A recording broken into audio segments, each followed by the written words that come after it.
Welcome to Facts TV News, where everything is true. Untrue and Dangerous. Crawford robs wholeness for suggesting COVID patients crippling hospitals. Opposition Senator Damon Crawford has described as dangerous and untrue a statement made by Prime Minister Andrew Holness in which the head of government suggested that the country's hospitals were being overrun with COVID-19 patients. Is this so? Crawford asked mischievously on Friday as he made his contribution to the State of the Nation debate in the Senate. Specifically, Crawford has taken issue with the statement recently made by Holness in which the Prime Minister said the government will ultimately have no choice but to allocate a final set of resources to managing COVID-19 related hospitalizations, including a fixed number of beds. We cannot continue to dedicate virtually the entire capacity of the health system to deal only with COVID-19 to the detriment of the other health system ushers. Crawford also accused the media of being complicit in selling this notion that COVID-19 has been overrunning the hospitals. He quoted from several newspaper articles which suggested that there was a crisis when there was none. He highlighted one such article in February when the Conway Regional Hospital was utilizing only 12% of its available beds to treat COVID patients. Yet, one media house had a headline that said, "Beds on brick, COVID crisis escalates as moderate and critical cases near 100. Crawford, a mathematician, pointed out that the 339 beds available at the time at the Problem Plague Hospital that has been undergoing major rehabilitation work for several years, only 41 were being used to treat COVID-19 patients. Stressing that he was unable to get the latest information from the relevant government institutions, Crawford said his analysis of the situation shows that Jamaica's entire hospital bed capacity was in the region of 5,000. This will suggest that the bed nights of 5,000 times 365, the number of days in the year, is 1,825,000 bed nights. Crawford said that during the period of his analysis, there were 8,000 hospitalized COVID-19 patients when average stay in the hospitals were between 7 and 35 days, depending on comorbidities and severity of the disease. He noted that the average stay reported by medical practitioners was between 10 and 14 days. To this extent, for the year to date, COVID-19 would have taken 112,000 beds night, for which there are 1,825,000 total bed nights. This calculation suggests that year-to-date COVID-19 would have accumulated 6.13% in bed nights, Crawford outlined. If you look back at the Prime Minister's statement, what he suggests is simply not true, he declared.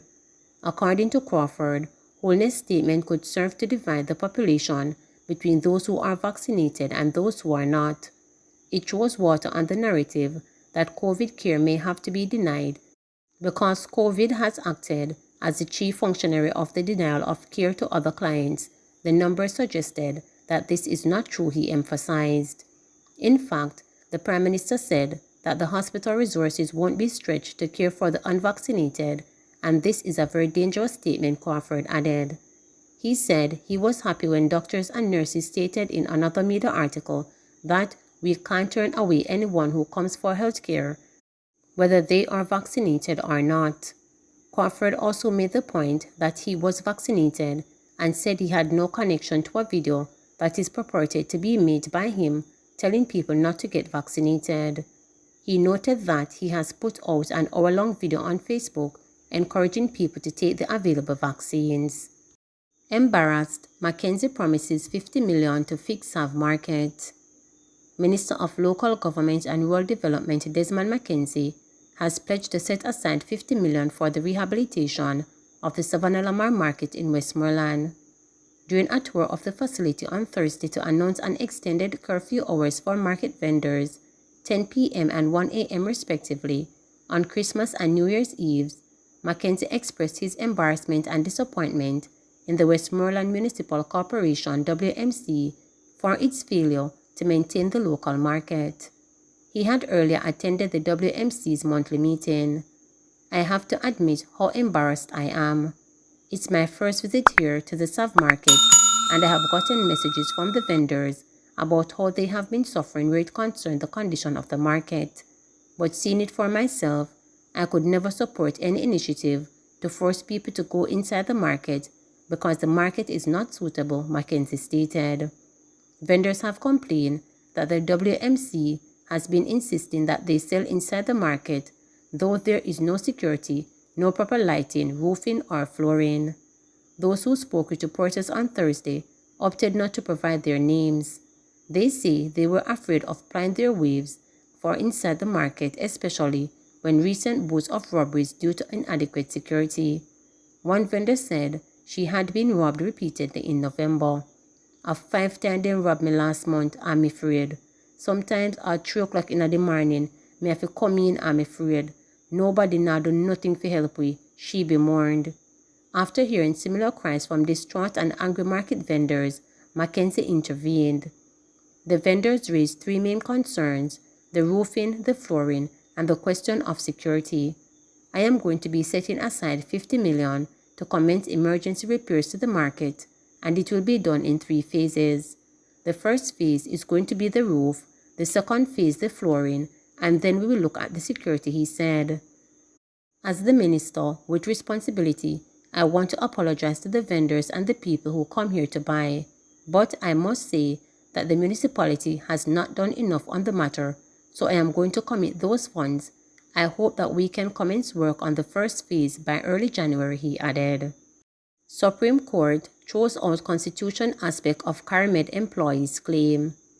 The Supreme Court told 5 employees of CarMed Group that the company's COVID-19 vaccination policy did not breach their constitutional rights and instructed the employees to seek contractual remedies to their claim.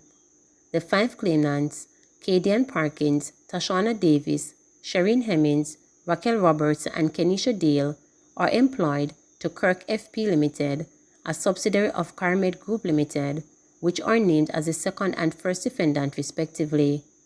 Court documents state that on September 20, 2021, CarMed Group issued a written COVID-19 vaccination policy for all companies within its group to be implemented on October 4, 2021.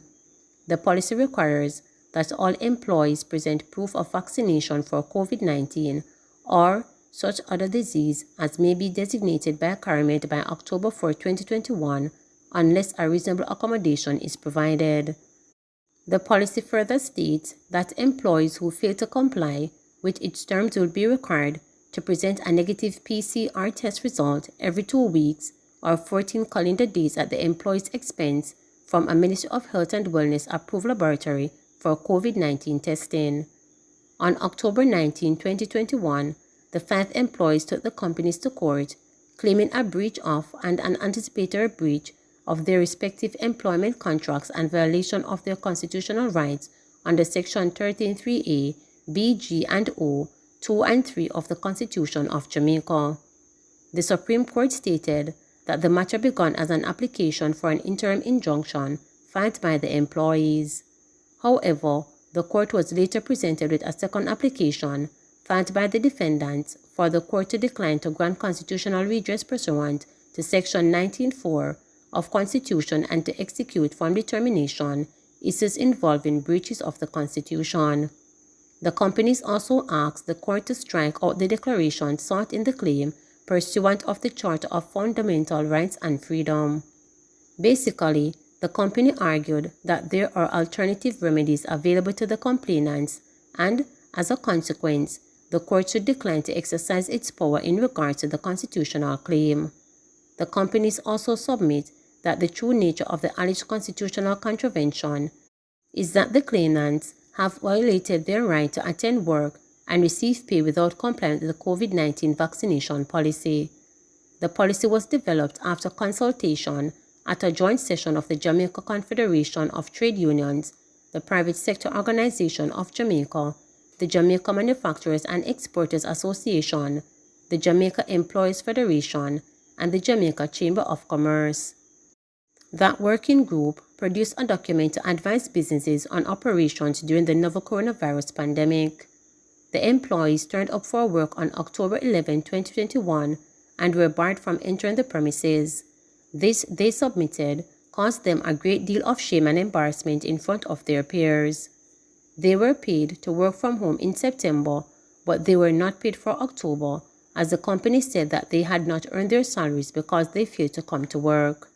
The claimants contended that they have families and expenses and the company is withholding their salaries. However, the company urged that their contract stipulate that they are to work and they were not at work and as such did not earn a salary for the period.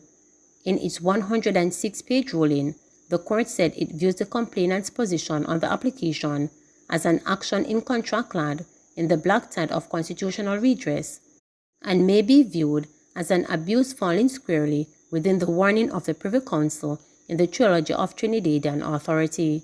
The court dismissed the constitutional aspect of the claim as an abuse of process and said it refuses to make a declaration that the constitutional rights of the complainants have been infringed.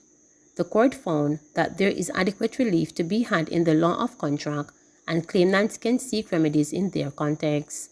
Constitutional relief having been refused, what remained was a dispute between employer and employees concerning the employment contract, and that issue is to be tried if it cannot be resolved by the parties themselves. The court also awarded cost of application to the defendants. St. Anne at murder limit. Already at the 50 murder limit set for itself this year, the St. Anne Police Division is determined to do its best to prevent another killing. Based on then Commander Dwight Powell's intent, we don't plan to surpass 50 murders in the parish for the year. We are already at 50, and so there is not much room to maneuver, said Inspector Cardell Jackson during Thursday's meeting at the St. Anne Municipal Corporation. Therefore, we know it will take extra effort, but I believe our team is motivated and we intend to do at our best as we can. One life that is lost through criminal intent is a lot, and so all of us as decent law-abiding citizens need to ensure we do what is necessary to support the police. Murders are now 14 less than the 64 committed for the same period in the parish in 2020. Jackson told the meeting of plans to introduce new tactics and put additional resources to combat potential criminal activity, especially in the towns. We know that Ochoa, St. Anne's Bay, and Brownstown are likely to see heightened activities. These towns are usually crowded due to the influx of additional vendors, and that will create congestion, and with that comes unsocial behavior, he stated. We have covert operations, and we have a system in place to reduce these happenings, as our duty is to ensure that the citizens of St. Anne can feel safe and have a wonderful Christmas holiday, and thereon he added. He said they will be relying on the Jamaica ICE system and asked that areas near cameras be cleared that is hampering their efficient operation. Officers are already being placed at strategic points, and we know that the demand of the policing will necessitate long hours. We will be making it our duty to protect the parish, Jackson vowed. WPM Under Fire again. Western Parks and Market Waste Management Limited, WPM, the regional arm of the state's National Solid Waste Management Authority, is once again under fire. At Thursday's monthly meeting at the St. James Municipal Corporation, the bards came from representatives of both political parties as they lobbied questions and comments at WPM's Regional Operations Manager, Jermaine Jones. Mr. Jones, do you know Granville Division? Are you sure you know Granville? How many trucks does WPM own? How many are working? How many are new? How many trucks are hired? Asked Michael Thorpe, PNP Councillor for the Granville Division. Jones responded, Yes, I know Granville. We have 26 trucks. 15 are operational. 5 are new meaning 2 years old.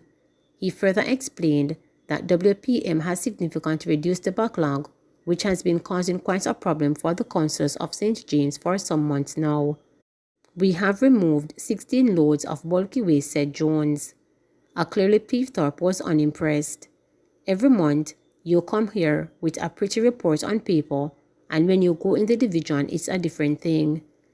It is as if the retirement dump has moved into Granville community itself, and that is why I'm questioning how many trucks do you have on your fleet, he said. adding that WPM trucks drive through the division every day. On their way to deposit waste at the retirement dump, Thorpe complained that Granville Square had not been swept for over 4 months now. Kerry Thomas, PNP Councillor Mount Salem Division, had similar concerns about Tucker, another community on the truck's route. I have 8 skips and on a regular basis, they are spilling over. It is as if the trucks pass there daily and nobody stopped for a second to notice it. It is really horrible to know that every day you pass them and nobody empties them. It is sad, he said. Illegal dump sites have become the norm, he added. We call them illegal dump sites, but they are the standard location where garbage is disposed of, and this has been happening for the last 5 years, Thomas charged. In his contribution to the discussion, Government Senator and Jamaica Labour Party Councillor Charles Sinclair, Mobay North East Division, encouraged WPM to come up with solutions ahead of the next meeting. Some of the problems, he said, have persisted for 2 decades. I heard Mr. Jones in his report saying that there is a perennial problem of illegal mini-dump sites. I have heard that for the past 20 years. What I want to hear is not these broad commentary statements coming from agencies. What I want is for you to tell me what is the solution, Sinclair said. I want for you when you come here, after you may have gone to the committee meeting in the week, that in that committee meeting you may have identified the problem, formulate a strategy, and come to the council meeting for the sign-off on the solution and the strategy.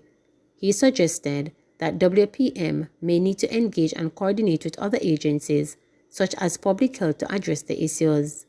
But JLP Councillor Dwight Crawford, Spring Garden Division, came to the rescue of the WPM and instead placed the blame on the feet of those citizens who failed to properly dispose of their garbage. We need to take actions against the nasty people. We need to nail them to the cross, he said. Commercial waste for business places is being dumped illegally, and now we have to go and clean up behind them. We need, through the constabulary force, to take action against them. We need to make it known to them that when you dump in the incorrect place, you will be crucified. Please remember to subscribe, like, share, and click the notification bell for daily updates.